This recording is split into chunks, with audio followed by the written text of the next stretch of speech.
All right, what's up everybody? Alex Comstock here with WhitetailDNA. Today is November 30th, and me and Luke are out for the first time this year, and for the first time for me in a few years, officially gonna be trying to hunt Wisconsin. So I'm pretty excited. We haven't really, everywhere we set foot today is new territory.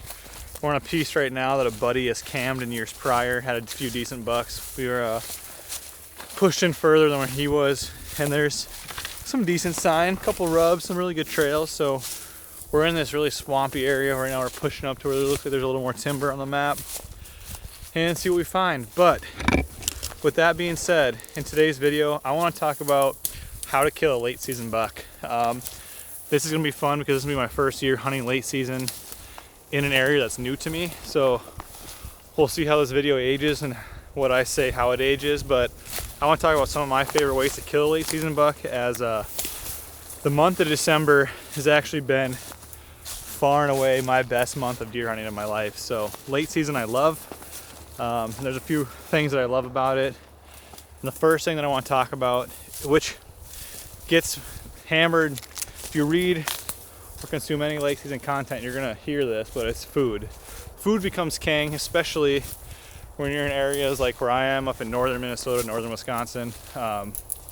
It gets cold, there's a lot of snow, and if you can find where deer are feeding, you're gonna find the deer, which is the hardest, can be the hardest part. So food sources that I like to look for, especially up here, you know, are natural browse of sorts. You're looking for areas that, you know, like even here in northern Wisconsin, we are allowed to bait some.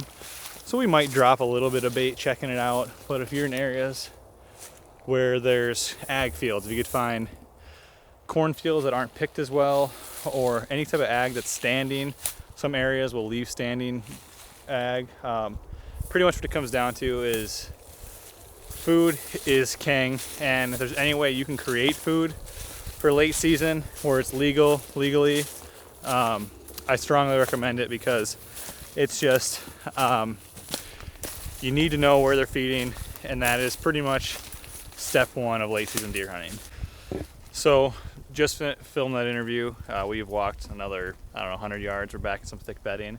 My buddy has pictures of a couple bucks back here from like 2 years ago, and check out what Luke just found.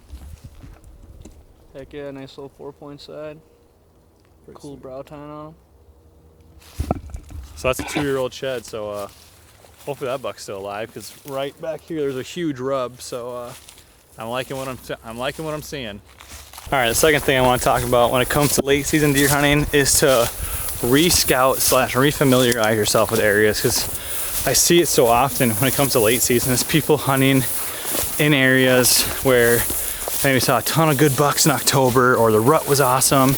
Listen, when it comes to late season, these deer are changing everything, with food sources changing, and with the weather changing, with the woods changing, just everything is changing. And so oftentimes when I see people have a lack of success in late season, it's because they don't re-scout or refamiliarize themselves with areas. Like today we're out scouting. Granted, we're in an area that we've never really hunted, but it would have been easy just to come back and hunt. Instead, we're taking the time to scout. Like even this spot that we're at, for example, I got a pin from a buddy. The spot looked fine, but we like wanted to dive in deeper and check it out more. And so we ended up walking probably another quarter mile and finding what I think is going to be a really, really good spot. So don't take time scouting, or don't take time off from scouting, and make sure you're hunting where deer are spending time in late season. There's no point in hunting in December or later in the year where bucks spend all their time during the rut or early season or anything like that. You gotta know what you're getting after as far as the land is concerned. That's only gonna help you out.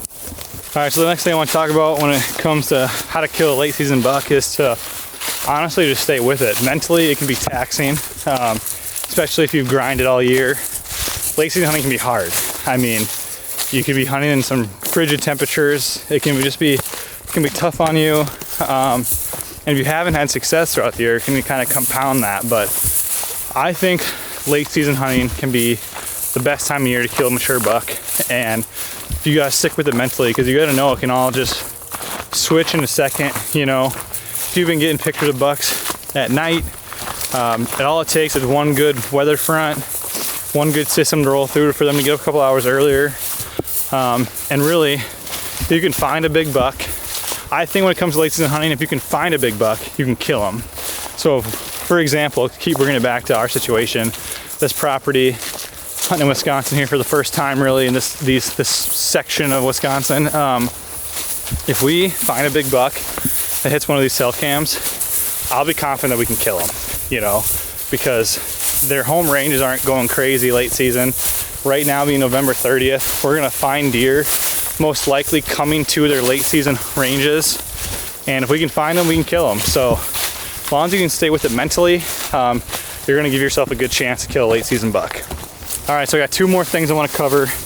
You know, again, with all these videos, I could go into about a million ways, million things, down to the nitty gritty, but these are overarching themes I think are gonna help you.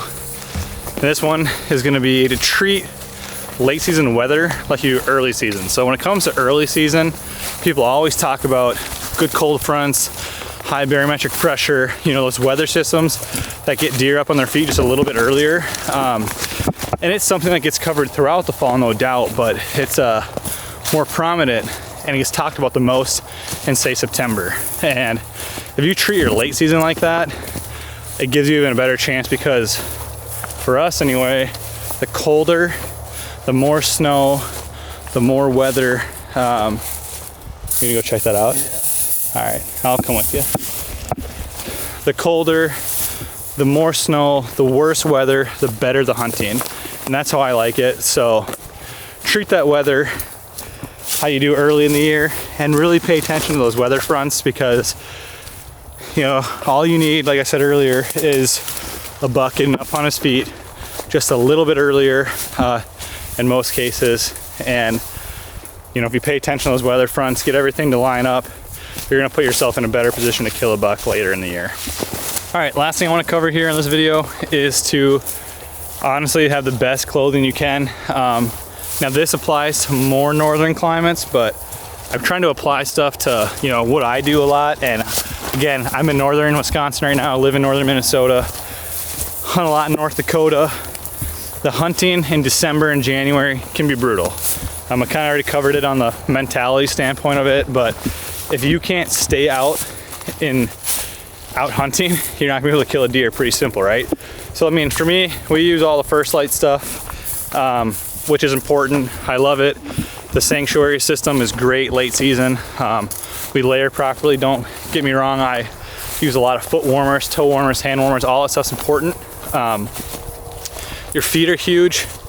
You know, I'm wearing this year the Lacrosse Arrowhead sport boots, and then I'll go full length foot warmers. I'll use toe warmers. I wear UGG sheepskin liners, men UGG sheepskin liners. They are phenomenal.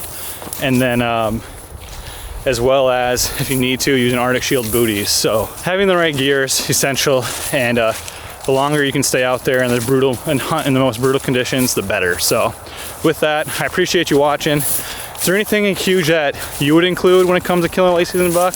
Obviously I'm not the end all be all, but I've had a fair amount of success in the month of December and January. So with that, I appreciate you watching. Do me a huge favor, hit that like and subscribe, and I'll see you here in the next video.